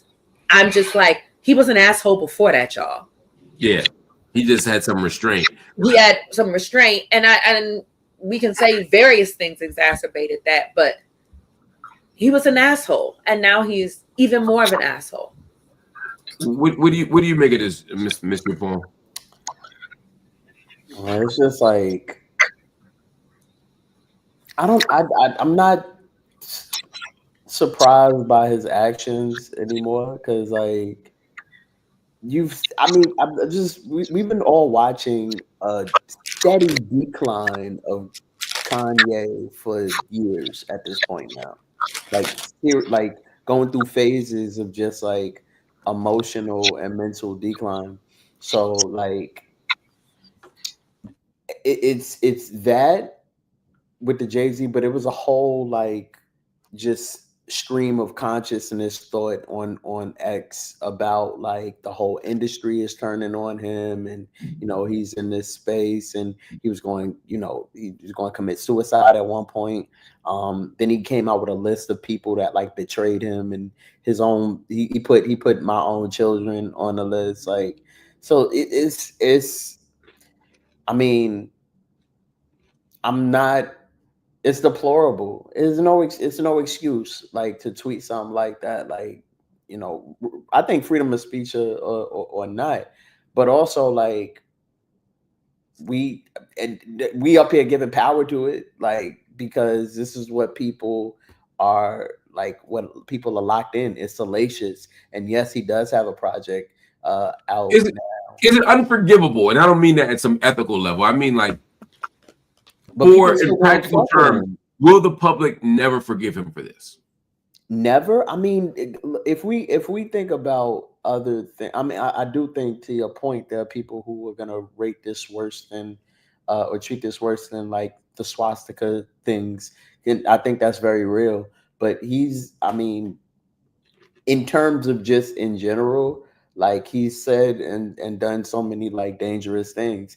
By now, I'm like, well, this is who this man is. And I think people be like, hey, you know, he made Graduation, or like whatever the argument is. It's just like, well, I mean, it doesn't make him, it's like, that doesn't not make him capable of saying and doing things that are harmful to people. Like, is he, in my opinion, one of like the greatest producers in hip hop history, a game changing one. Absolutely. Top five for sure. Absolutely. I'm not, but also like this is not shocking because it's not the first interaction of something as heinous. It's just now aimed at somebody who people or people who people hold so dearly, like a Jay-Z and Beyonce. But I mean, like he's been saying, yo, fuck everybody. Fuck Virgil, who is right. But then he calls not, Diddy and says, "You're like a father to me," or did he call him and say, "You're like a father to me"? and mind you, 2 years or 3 years ago on Nori's podcast, he called him a cop. He called him said Diddy's a fan. He said all these things. And I've seen him curse Drake out and then say Drake's the greatest artist in the world. It's conflicting thoughts. It's erratic. It's streams of consciousness that are sometimes incoherent. I don't want to subject myself to that. It's just like, damn, like okay, man. I'm not surprised. I'm not surprised of the lengths that are being taken. It's not surprising and deplorable. It's disgusting, but it's not surprising. Well, it's not surprising to me that nobody seemed to have listened to the album. Kanye West put out a Bully on YouTube, some unfinished tracks. It's not a Kanye West masterpiece. It's not final product stuff. But he put out 25, 30 minutes of solid music. And I ain't met a person yet that's listened to it all the way through. Well, I can say also I read somewhere, and I don't know if this is true, but he also I'll say allegedly for the moment used AI as his voice on a lot of the tracks. And I heard a snippet of one on X, Close to You. I don't know. It just made me sad. It was sad. It was like, damn, like this shit sound like you was just like alone in a dark room, just like creating, nobody around you. And yo, like I think just knowing somebody, like, I guess musically for a large majority of my life, to see how that has impacted me and to see, like, I guess where we are now is just like, damn, like it's sad. It's sad that this is like the kind of conversations we having about Kanye West. Yes, which I would not have expected to have. Treva, like, is there? What do we do? Am I being too dismissive of his mental health issue? Like, there's a way that I want to be real and say, look, he could have a mental health issue that could easily explain all of this. And I get he was an asshole before, but like, are we giving up on Ye too soon, or have we hung on to him too long? You know, how do you think about it? I don't. That's fair. I really don't. I wish there's so many other folks whose, I mean, bodies of work and it interests me more, and who are struggling and trying to figure things out. I'm only do that. There's so many resources also available to him that aren't available to many who are actively in various conditions and experiencing the world in particular ways. And it's not even he's not asking for our grace, our sympathy, or our mercy. He's not asking. It's not even like he said everybody to fuck off, basically. Just keep on extending it. And I think that because we have these conversations about whether we should or shouldn't, it keeps us in the space of not actually just putting him over there and letting those who care about him in real life decide how they want to show up and care for him. Yeah, I was just about to say, or ask rather, like, what, in terms of me as Jameer Pond, what does giving up on him look like? I don't know this nigga, like, personally. I don't know him, and so I don't think I hold a specific weight in his life to impact in terms of giving up. Is it like a market logic? Is it like, look, if nobody listens to Bully, if nobody buys the next album, if nobody goes to the website, maybe he'll be like, okay, these people are over me. I need to reflect on what I've been doing. Bro, he had a #1 song last year. He self-funded his commercials for the Super Bowl 2 years in a row with these erratic cell phone spots and spending money. People are buying. People support him. People love Kanye West.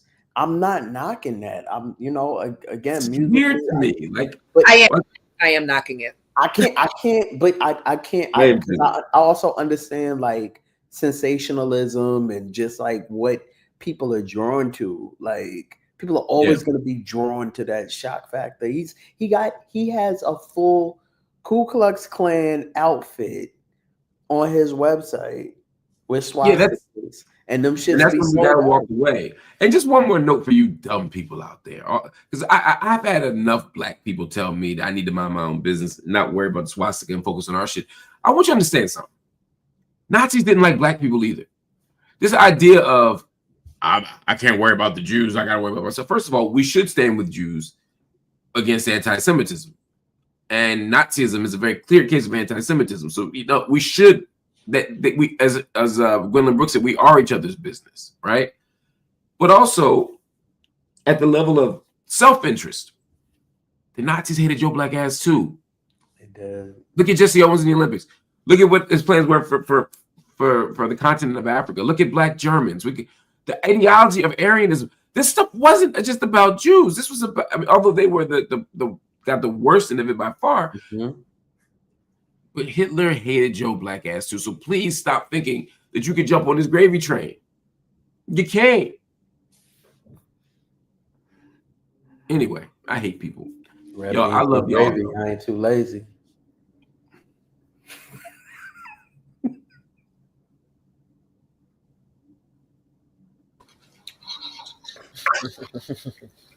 I need you to be somebody else. That's it. I want to make you over. I want to make you over is insane. Don't do that. Don't do that to me. You know, like in the song, it's like "Don't Make Me Over." Don't make me over. Yeah. That's the simple version. I adore you. Where with you people? Think white and get serious. Think white and get serious. I'm not. Like what? Simple. Whoa. I'm just saying. Whoa. It's a line from Archie Bunker. All in the Family, but it's the Dionne Warwick version that I prefer. Is all I'm saying. Okay. That was all I'm saying. Interesting. Yeah, the Dionne Warwick for different reasons, but yes. And they're both amazing. I mean, you can't go wrong. Sybil got busy with that. She got busy with that, and what's the other one she had? She had like 3 songs. Don't make me. Well, 2. She had 2. Her and CeCe Peniston had that shit. Had that era on lock. Yeah. Okay. But anyway. I just want to thank y'all. Thank you. We don't do this no more. Remember that? Hey. I can't see you right now. Hold on, let me look at you. Okay. You don't do this no more. Yeah, we don't need to do that. We don't do that no more? No. What happened, y'all? We ain't do that second movie. We ain't do it. I don't even know if I saw the second movie. Oh, Walk On By. She did Walk On By too. Okay. Yes. Oh yeah, I definitely like Dionne's better than the Walk On By. But Don't Make Me Over is that's close to me. That's a banger. Because it's like true. It's like the truth thing. It's like all I do is think of you in that era is like our era. So that the sound is very our era. Yes, but I actually think even musically, all I do is think of you. Like the Truth version, actually, I think musically holds up. They sang the shit out of that song for real. They did. It's just hard for me to ever look at the Jackson 5 and say no. It's hard for me to look at Dionne Warwick and say no. No, I get. You do it with a house is not a home. That's different. That's different. Okay. Well, Luther takes your song, it doesn't really matter. There are very few songs that Luther took that you're like, well, yeah, they just song anymore. Going in Circles is another one, and I like Friends of Distinction, but like he bodied that. So that whole album with your face and lemon. That whole album Luther made in 94, excuse me. Yeah. I was underwhelmed by it a little bit. I was underwhelmed by it just a little bit. That was a banger in my car. CD 101.9. Love Won't Let Me Wait. I thought he did okay with. I didn't like Nice With My Feet. I didn't like. There's certain things that like Luther don't need to tell. I didn't like Endless Love. I'm a never rolling wheel. He got into that bag. What? It just wasn't bad. Luther, you know what it is? It's a different standard I have for Luther. Luther used to snatch people's songs and not give it back. Okay. Yeah, there's a difference between a snatch and a cover. Yes. Mm-hmm. And he didn't like just body like those songs, right? He did great with them. I mean, Love Won't Let Me Wait. I mean, I still want to hear Major Harris, right? Like it's not like, but he did great with it. It just in live he's amazing with that song, but like he didn't snatch the way he did A House Was Not a Home. Yeah. Or Power of Love or Superstar. Yeah. You know what I'm saying? I like Lately by Jodeci. I'm a never rolling wheel.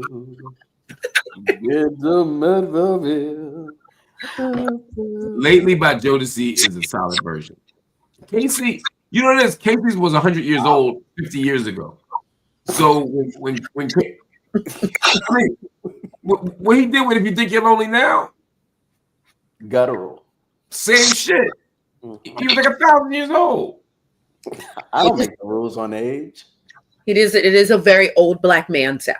He just he sounds like he was in that shit. Like he could have been giving it to Sam Cooke's wife. Like he okay. Oh. All right. I think it's time to wrap it up now.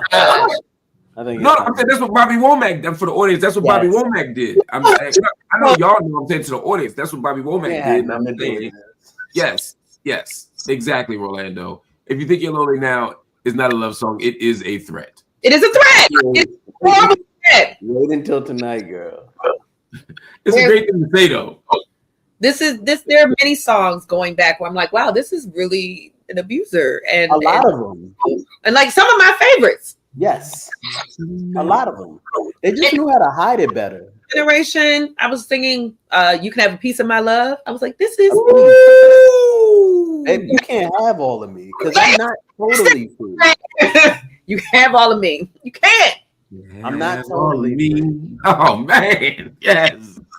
They just sang the and when you could sing like that, the truth is you didn't because I mean, despite Aaron Hall being a monster, right? That man had a voice. Yes, an incredible one. Look, it's like literally a sexual assault anthem. Don't be afraid. Listen to the lyrics. Like it's like I'm a door. Like what is that? You can yell, that shit was wild. You can hit me. It just makes me horny. Like it's and we were on the club. Don't be bad. Like, that beat is crazy. Yeah, the beat is because that's on what soundtrack? Juice. Yeah. So at a school dance, not the club. Donnell Jones was able to get a whole lot of shit off because he could sing. Where I Want to Be is another one of the songs where it's like at a wedding, and I was like, "What do y'all?" I mean, Before I Let Go also is not a happy song at all. But you know, when you listen to Before I Let Go, I will say, I want to rest in peace to the great Frankie Beverly. Yes. It's a breakup song, but it's a really bad break. Like, he's really bad at breaking up. Like, yeah. That's Before I Let Go. Right. It's like we still gotta go together. Like after hearing Frankie Beverly say, by the time we get to the bridge, we still go together. You know what I'm saying? Like, but you really don't, and it feels really toxic in a way that the lack of clarity is toxic. Sorry.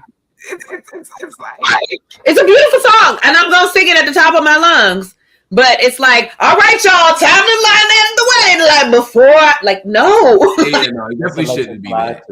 It's at the repast. It's at the wedding. Like, I'm just convinced we don't listen to lyrics as a people. We don't. Pretty Wings does that too. Pretty Wings is absolutely gonna let the motherfuckers. It's the worst song you could choose. Yeah. But that boy can sing. Like I saying. Beautiful song. But What about Let's Get Married by Jagged Edge? I'm here for that. No younger girl. Um, Might as well do it. Might as well. It is well. We might as well. Let's shack up. Might as well. I ain't got shit. I work at Perkins. You work at the post office. Might as well. It's being privatized, but you know. So Dr. Lindsey, are you saying to me that if someone proposing marriage were to approach you and say, meet me at the altar in your dress of whatever color? Whoa. Wow. That was a wow. Right. No. I'm saying it doesn't have to be white. Continue. You said that. I was trying. I don't like how you said that. See, that's because y'all think of me as shady, and I'm not. We don't think of you as shady. We know you to be shady. These people on here, the audience, this wonderful audience that you have, your night school community, they may know you as the brilliant and thoughtful and insightful Dr. Malcolm Hill, but Negro, we know you. Yeah. I am. You ignorant. Oh, you. I'm not ignorant. Ignorant. I was just saying. I ain't gonna make any presumptions. Let's call it, sir. Continue your little question. If the person were to say, meet me at the altar in your why not white dress.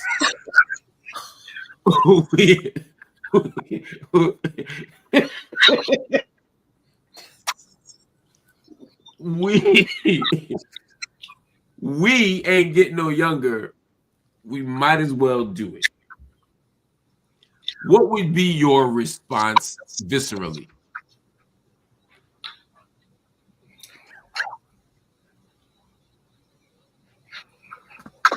Oh, that's the response? Hey, if you're watching, no.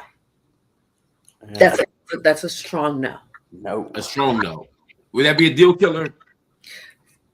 First of all, anybody in my life would know how ridiculous that is. Damn. But Bay especially knows how ridiculous that is. Mm. It is ridiculous. Is it the... I won't ask you what you were married in, sir, because we're not going to do this. Not on tonight.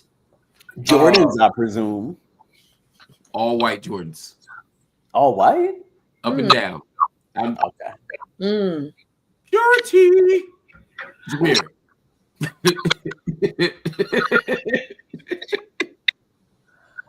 Oh my God. All you do is play. Best performance art at its best. Before I ask Jameer the same question, Dr. Lindsey, people want to know your favorite Kanye song. That's a good. What I don't hear. No, I don't know. Don't know. Favorite Kanye song. I really am not a fan, y'all. So this is hard. I like at least one of them. No, I'm not saying I don't like his songs, but this is like, you know, if I'm a fan of something, I'll have a song. I can immediately be like, oh, you know, some of my faves. Go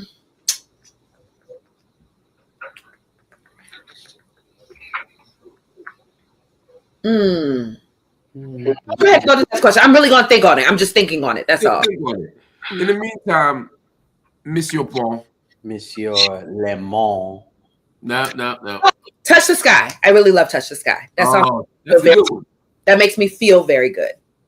I can see how Touch the Sky make you feel good. I didn't like that. I thought it was just fine at first, and then I really grew to really like it. Feeling. Like, that's a feeling. I don't think it's his best performance. I don't even think it's the best anything of his. It's just a song that I like immediately. Like, I was like, okay, that did something. I mean, him coming out, like, through the wire, I really... Coming out. No, I thought you had a breaking news. I was like... No. Breaking news. Nothing in Hollywood surprised me anymore. What was that song? It was more recent. Not more recent, like recent, but like recent after I stopped really listening to him, but it came on a lot of things. Was it called New Slave? That might be it. Oh yeah, from Yeezy. Yes. Boom, boom, boom. Yeah, they used it a lot in like shows, but they particularly used it in Underground, which was one of my favorite shows when they were doing like a fugitive enslaved scene. And it was really paired really well. So it had a particular thing that it was doing. But yeah, Touch the Sky. Touch the Sky is a good one. And I don't know what the answer is for me. I don't even know what I'll tell you one of them that I love that no one else loves, and that's the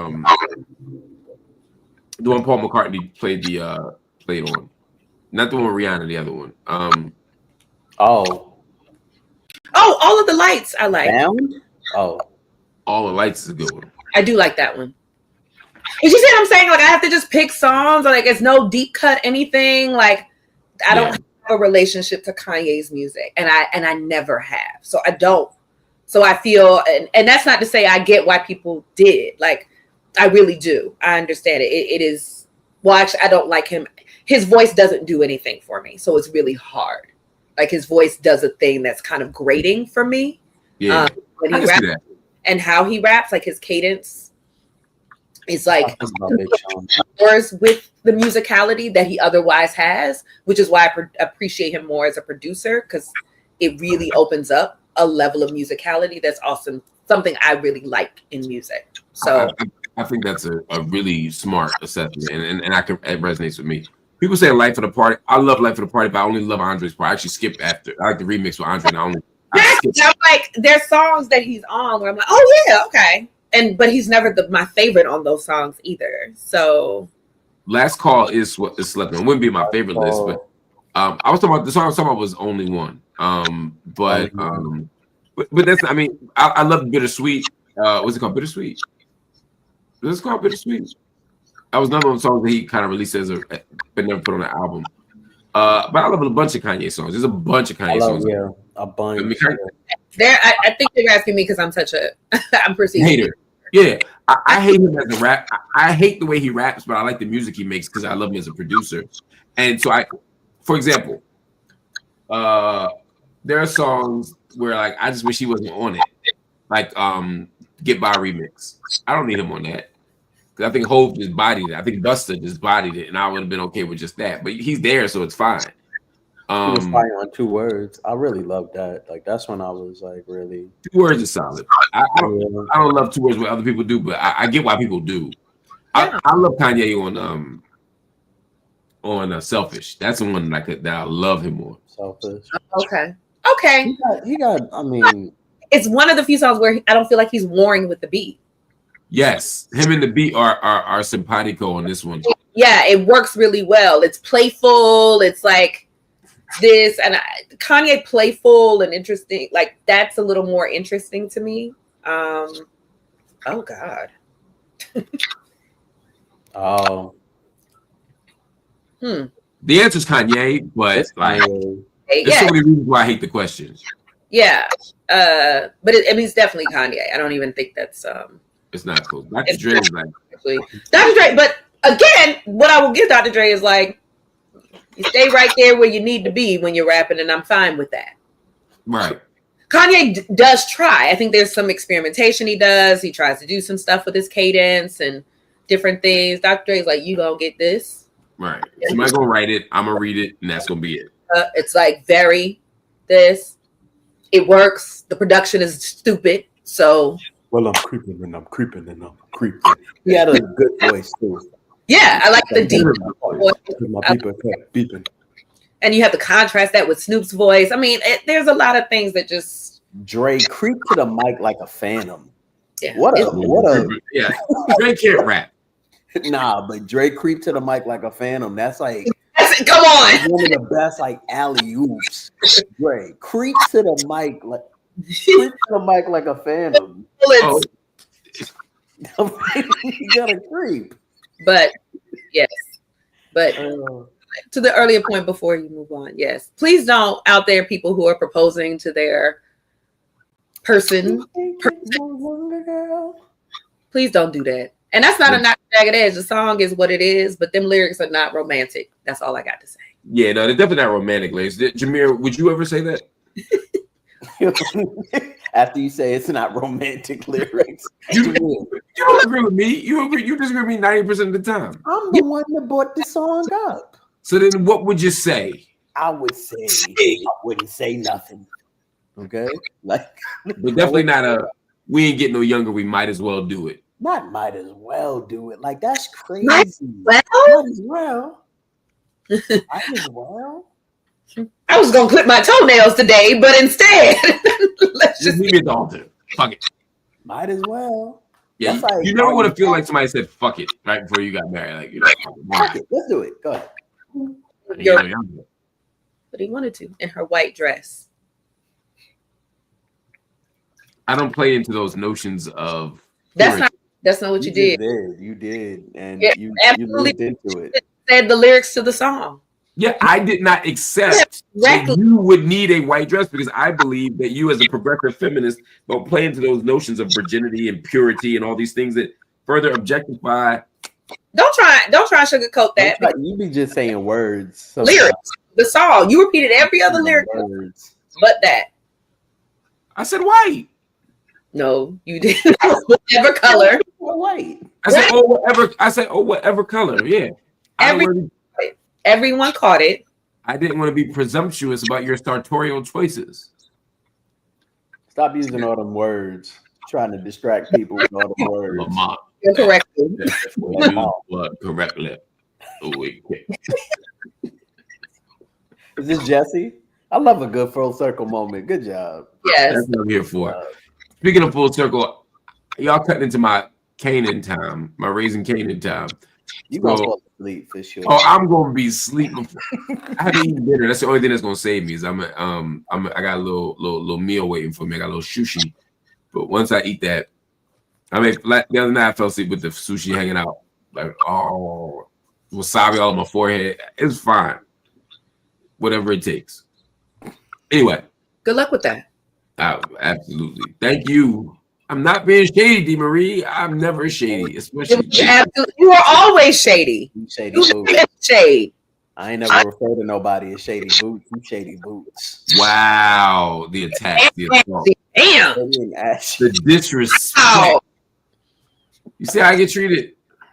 Yeah, that wasn't fair. They saw how you treated us. You treated us ashy.